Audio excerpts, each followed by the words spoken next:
Everyone 100 days சேலஞ்சில் இன்னைக்கு டே 89. நம்ம இன்னைக்கு என்ன பார்க்க போகிறோம்னா கேன் எப்படி ஸ்டிச் பண்ணுறதுங்கிறத பார்க்க போகிறோம். கேனை 3 டைப்பாக வச்சு ஸ்டிச் பண்ணலாம். நான் ஃபஸ்ட்டு ஃப்ளீட்ஸ் மாதிரி வச்சு ஸ்டிச் பண்ணியிருக்கேன் பாருங்க.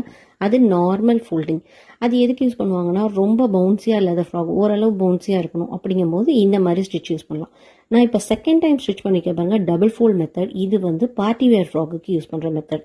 இந்த நான் கொஞ்சம் ஸ்பேஸ் விட்டு ஸ்டிச் பண்ணியிருக்கேன். அப்படி இல்லாமல் இன்னும் நல்ல நெருக்கமாக வச்சு ஸ்டிச் பண்ணோம்னா பார்ட்டி வேர் ஃப்ராக் நல்ல பவுன்ஸியாக கிடைக்கும்.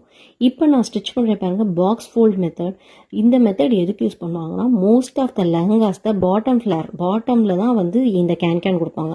அந்த இடத்துல இந்த மாதிரி வச்சு தான் ஸ்டிச் பண்ணுவாங்க. அந்த ஸ்டிச்சோட லுக் ஒரு ஃபிஷ் கட் லெஹங்காஸ் இருக்கும் பார்த்தீங்களா, அந்த மாதிரி லுக் வரும். கேனை ஸ்டிச் பண்ணி முடிச்சோன்னே அயனிங் ரொம்ப மஸ்ட். ஃப்ளீட்ஸ் கரெக்டாக அரேஞ்ச் பண்ணி அயன் பண்ணால் தான் அதோட லுக் இன்னும் எலிகண்ட்டாக இருக்கும். Thank you. See you in the next video.